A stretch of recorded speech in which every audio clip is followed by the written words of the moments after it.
Bonjour, aujourd'hui je vais vous parler des régulateurs de tension fixe et plus particulièrement ceux de la famille 78 et 79, ce qui couvre également les autres familles. Les régulateurs de tension fixe de la famille 78XX sont des régulateurs de tension à sortie positive et les régulateurs 79XX sont des régulateurs à sortie négative. On constate sur ces deux représentations que ces régulateurs à tension fixe comportent trois pattes. Une patte pour la tension d'entrée, V-in, une patte pour la tension de sortie, V-out, et une patte correspondant au commun de l'entrée et de la sortie. Les doubles X correspondent à la tension de sortie. Voici un tableau qui donne certains codes et désignations de régulateurs à tension fixe. On constate que le code commençant par 78 correspond à un régulateur positif et que le code commençant par 79 correspond à un régulateur négatif. Les deux autres chiffres correspondent à la valeur de tension de sortie. Attention au raccordement, car sur ce type de régulateur en boîtier TO220, il est différent selon que le régulateur soit positif ou négatif. On constate sur le régulateur 78XX, donc positif, que l'entrée se situe sur la patte de gauche, la masse ou la référence sur la patte du milieu et la sortie sur la patte de droite. Alors que sur le régulateur 79XX, donc négatif, la masse ou référence se trouve sur la patte de gauche, l'entrée sur la patte du milieu et la sortie sur la patte de droite. Pour aborder plus en détail les caractéristiques d'un régulateur à tension fixe, j'ai choisi le régulateur à tension négative L7905CV. Pour cela, nous allons parcourir le datasheet des régulateurs de la série L7900. Sur cette première page du datasheet, on peut voir que le courant de sortie peut aller jusqu'à 1,5 A et que si un dissipateur thermique, donc un radiateur, adéquat est prévu, ils peuvent fournir un courant de sortie supérieur à 1,5 A. Nous verrons plus tard pourquoi. Nous voyons également que dans cette famille L7900, 4 types de boîtiers sont disponibles. Le boîtier TO3, le boîtier D2 pack, le boîtier TO220 et le boîtier Isowatt 220. À chaque boîtier correspondent des caractéristiques différentes en termes de dissipation thermique. Exemple, le TO3 et TO220 permettent d'avoir une plus grande puissance si l'on ajoute un radiateur pour dissiper la chaleur. La partie centrale du boîtier D2 pack doit obligatoirement être soudée sur la partie cuivre du montage, car cela participera au refroidissement. Quant au boîtier Isowatt 220, il est entièrement en plastique, sans possibilité de mettre un radiateur, et donc il monte vite en température. Sur la page suivante du datasheet, nous voyons les 4 types de boîtiers existants et le mode de raccordement pour chacun d'eux. Nous voyons également chaque type de régulateur et sa référence suivant le type de boîtier. Pour un boîtier TO220, la référence se terminera par la lettre V. Pour le D2 pack, par D2T. Pour l'Isowatt 220, par la lettre P. Et pour le TO3, par la lettre T. Ce tableau issu du datasheet nous indique la tension VI ou V-in, qui est la tension maximale applicable à l'entrée du régulateur. Elle est de moins 35 volts pour les régulateurs entre 5 et 18 volts de sortie et de moins 40 volts pour les régulateurs entre 20 et 24 volts de sortie. Le courant de sortie I0 ou I-out ainsi que la puissance dissipée est limité en interne suivant son mode de refroidissement. Il va donc diminuer sa tension de sortie lorsque sa température ou la puissance qu'il doit dissiper augmente trop. T est la plage de température de jonction en fonctionnement et TS-TG est la plage de température de stockage.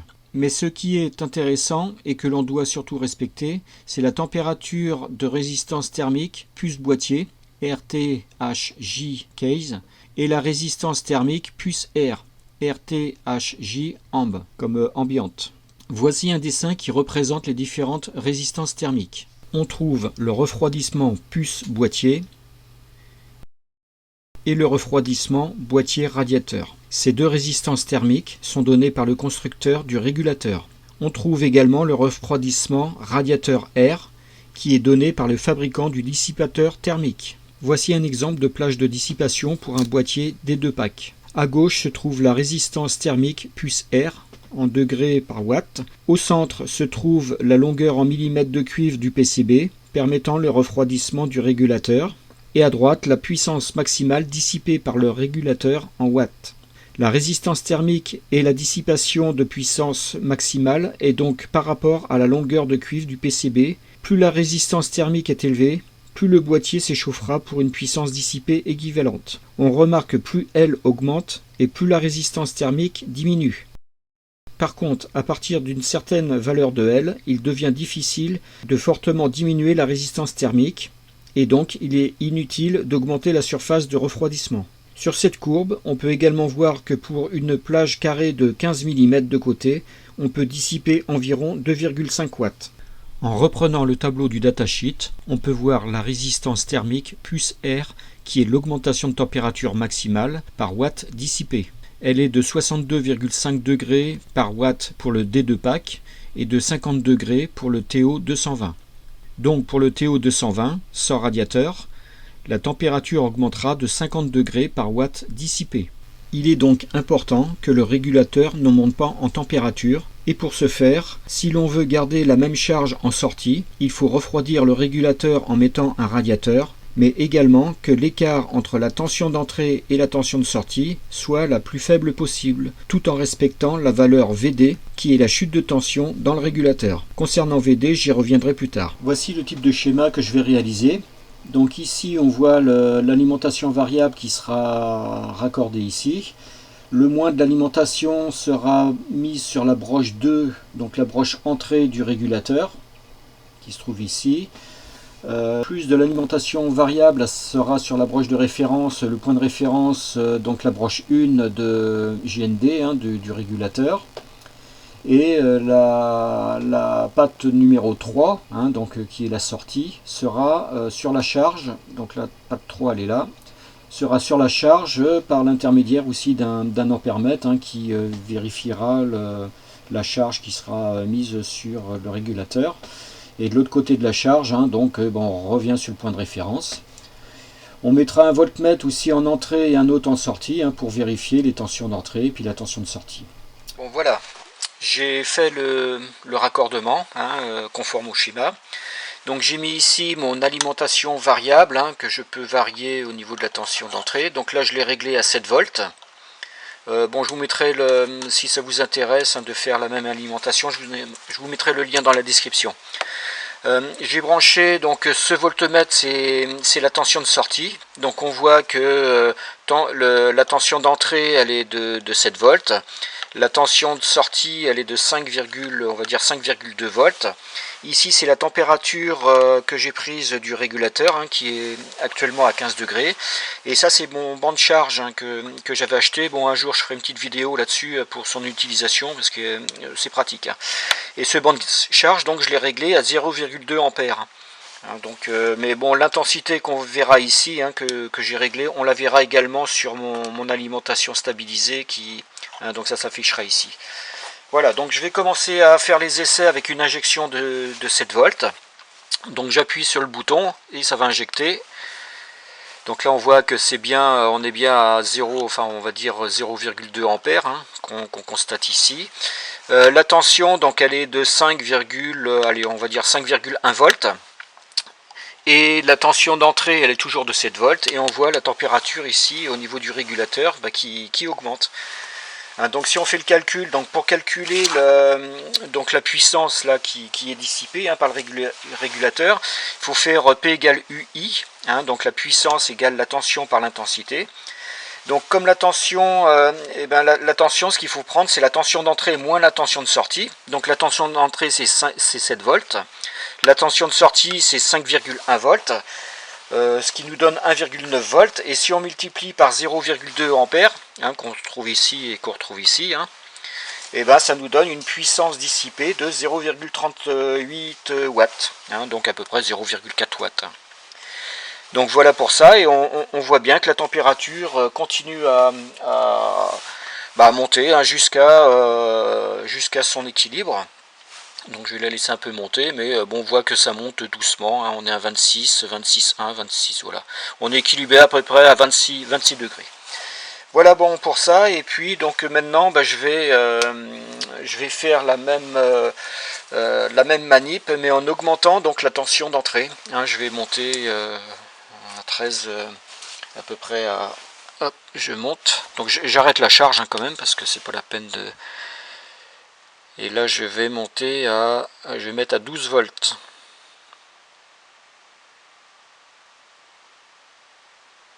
Voilà. Bon, je suis à 12,04, hein, c'est bon.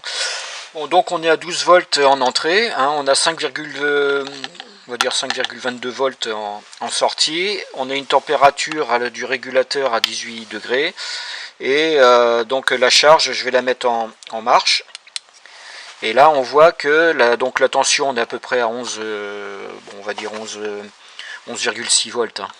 Et puis pour une tension sortie de 5,1 volts. On voit la température qui augmente quand même rapidement, hein, on est à 32 degrés.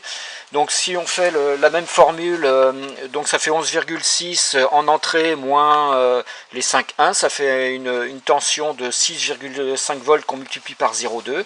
Et on obtient donc une puissance dissipée par le régulateur là, de comment dire, 1,3 watts. Comparativement aux 0,38 watts à l'essai précédent, hein, ça nous fait quand même une puissance à dissiper de 3,5 3,5 fois plus hein, qu'au premier essai. Donc c'est quand même assez énorme. Hein, et donc pour une même charge de sortie, quand on diminue la tension, hein, dans la différence de tension, on peut diviser la puissance. Hein, donc là, pour là, c'est 3,5 fois. Ça permet entre autres de pouvoir, si on veut augmenter la charge, hein, donc sans pour cela aller trop loin. Hein. Donc là on voit quand même qu'on est à 52 degrés. Et dans le cas où on met un radiateur, hein, donc c'est cette là, ici ça va diminuer, hein, donc on va voir, hein, là c'est comme si je refroidis un peu si je mettais un radiateur, voilà.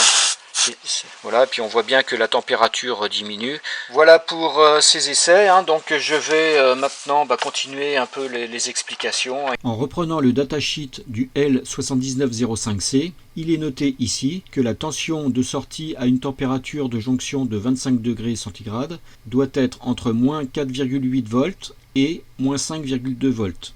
En reprenant le montage précédent, nous allons vérifier cela. Donc j'ai rebranché mon alimentation, là, bon je l'ai réglé arbitrairement là, à 13 volts. Hein. Ici on voit la tension de sortie qui est de 5,1 volts. Et je n'ai pas mis encore de charge. Hein, et comment dire, la température de jonction est à 15, on va dire à 16 volts.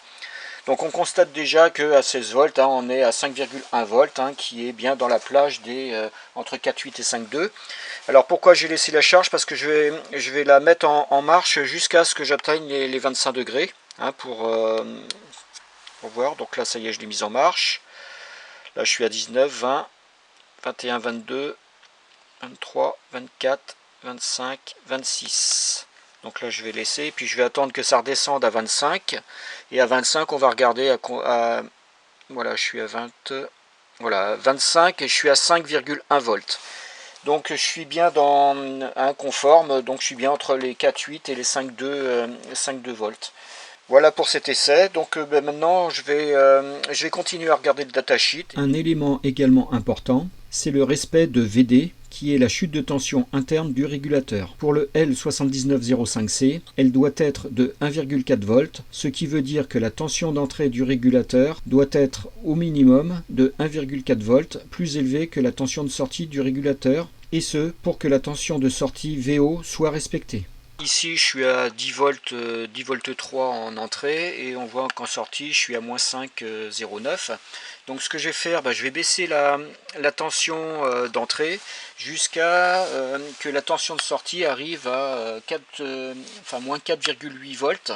Et je ferai la différence donc entre la tension d'entrée et la tension de sortie. Je devrais trouver aux environs de 1,4 volts. Donc je diminue ma tension d'alimentation jusqu'à ce que j'arrive à 4,8. Voilà. Et on voit qu'à 4,8 je suis à 6,4 volts. Donc si on fait donc la soustraction donc entre les 6,4 et puis les 4,8, hein, et ça nous donne donc une différence de 1,6 volts pour un datasheet 1,4 volts. D'où l'importance de respecter ce VD qui est donc la tension, donc là c'est du 5 volts, la tension du régulateur plus la chute de tension VD, sinon le régulateur il sera en dehors des clous, comme on voit ici. Si je descends encore, on n'est plus dans la plage des 4.8. Et en plus de ça, bon là la charge est pas forte, mais après il va s'écrouler. Si mettons je mets une charge plus forte, c'est ce que je vais faire. Et là on voit bien que je descends tout de suite à 3,6 volts, alors que si je augmente, et on voit bien qu'on réatteint la plage des 4.8, moins 4.8, moins 5.2. Voilà pour ces explications. Le temps tourne, mais avant de terminer cette vidéo, je voudrais aborder un dernier point qui concerne les condensateurs représentés dans le datasheet et qui sont raccordés en entrée et sortie du régulateur. Voici un schéma avec les différents condensateurs que l'on peut trouver au niveau d'un régulateur. Le condensateur polarisé C1 sert pour le filtrage en sortie de l'alimentation qui peut être éventuellement instable. Si C1 est placé loin du régulateur, il faut mettre C2 au plus près du régulateur.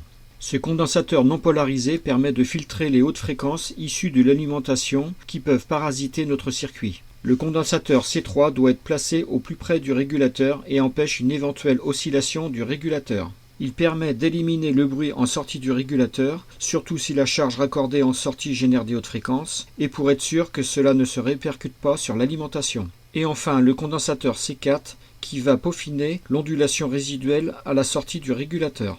Voici le schéma de raccordement que je vais effectuer afin de vous faire voir le rôle de C3.